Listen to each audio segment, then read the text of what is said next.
ဒါကတော့ရပ်ပင့်ရက်ရက်သူကဘီးတွဲတွေဖြစ်သွားပြီအဲ့ဒါဆိုရင်ကျမတို့ကဒီဘီးတွဲကိုတရနဲ့ထပ်ပြီးတော့တွဲတယ်ဆိုတာလေးကိုပါသင်ရမယ်ကာကြီးရပ်ပင့်ကာကြီးရက်ရက်ဆိုတဲ့အတန်ကိုကသင်ပြီးသွားပြီဆိုလို့ရှိရင်အရှိမသင်ခဲ့တဲ့ R E U A L O N O ဒါတွေနဲ့ပြန်တွဲမယ်အဲ့တော့ကာကြီးရပ်ပင့်ကကြအာရေးချာအာကြအာကြာပေါ့အဲ့တော့ကျမတို့တွေကဖတ်တဲ့အခါမှာကကြီးရပ်ပင်ရေးချာကြာဆိုတဲ့အတန်ထွက်တယ်ဆိုတာကိုတစ်ခုချင်းပြန်သင်ရမှာဖြစ်ပါတယ်အဲ့တော့ကျမတို့ကအရှိမ I U A L သင်တာထက်ရပ်ပင်ရေးသင်တယ်ဒီနောက်ကဘီးတွဲတွေသင်တော့မယ်ဆိုရင်ပို့ပြီးတော့ကိုကစီစဉ်ထားရမှာများပါတယ်နော်အဲ့တော့အရင်ဆုံးတွဲတဲ့စလုံးတွေကိုကိုကချရေးမယ်ကာကြီးခခွေပါဆောင်ဖောက်ထုံမဒါမျိုးလေးတွေနဲ့တွဲတဲ့အခါမှာထွက်တဲ့အတန်အဲ့ဒီထဲမှာကျမကဒီမှာပါဆောင်အတွက်ကိုနမူနာရေးပေးထားပါတယ်ကိုကအဲ့လိုမျိုးပဲကျန်တဲ့စလုံးတွေအတွက်လည်းရေးထားရပါမယ်ပါဆောင်ရက်ရေးပြပါဆောင်ရက်ရေးရေးချာပြပါဆောင်ရက်ရေးရေးချာဝတ်နှလုံးပေါပြ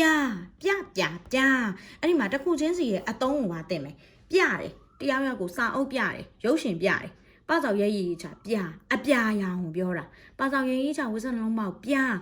ကတ်သွားတယ်ဆိုတာကိုပြောတာနောက်တစ်ခါပါဆောင်ရက်ပင့်ဆိုရင်ပါဆောင်ရက်ပင့်ပြ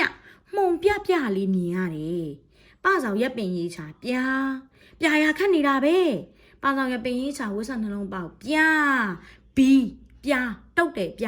အောင်ဒါမျိုးဆိုပြီးတော့ကျမတို့ကဒီသင်ခန်းစာမှာဒီလိုတစ်လုံးချင်းမှာထည့်သင်ရမှာဖြစ်ပါတယ်เนาะဒါကနမူနာကတ်ကလေးတွေဖြစ်ပါတယ်ကိုသင်တဲ့အခါမှာအဲ့လိုမျိုးပြန်တွဲပြီးတော့သင်ပါရှင့်ဝေါ်ရတာမှာတော့အဲ့လိုပဲကျမတို့ဒီမှာပါဒါမျိုးလေးတွေလောက်ထားပါတယ်ဖတ်တဲ့အခါမှာတဝေထို့မာရဲ့ရေမြေ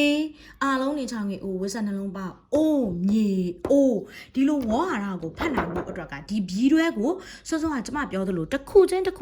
င်ပြီးတော့မှဒီဝေါ်ဟာရကိုသင်လို့ရမှာဖြစ်ပါတယ်နော်အဲ့တော့စာပိုက်ကြားကြီးခြေရာကြီးမေးပန်းများစကားရပျော်နေသေးခဲကြည်စားတန်ကရံများဤဒါမျိုးပေါ့နော်စာပိုက်ကတော့စာပိုက်သင်ဒီအတိုင်းပါပဲဒါပေမဲ့ဒီနံပါတ်1အဆင့်ကိုမကြည်ညက်ဖဲနဲ့2နဲ့3နဲ့4နဲ့ကိုသွားမသင်ပါနဲ့ရှင်နံပါတ်1အဆင့်ကိုကြည်ညက်အောင်သင်ပါရှင်အဲ့တော့ရပ်ပင်ရဲ့ဖတ်စာအနေနဲ့ကျမကဒါမျိုးလေးလုပ်ထားပါတယ်အဲ့တော့ဒါလေးကိုဖတ်ပါမယ်ကာကြီးရဲ့လုံးနေချောင်းရင်ကျိုးဝက်ဆက်နှလုံးပေါက်ကျိုးစာလုံးရေးချဝက်ဆက်နှလုံးပေါက်စကျိုးစားအခရာ၍ကျိုးစား၍စာလိန်တစ်ချောင်းငင်စုရပလက်နှစ်ချောင်းငင်ယူစုယူပဆောင်ရေးချပါကျိုးစား၍စုယူပါဒါမျိုးလေးဖြစ်ပါတယ်ရှင်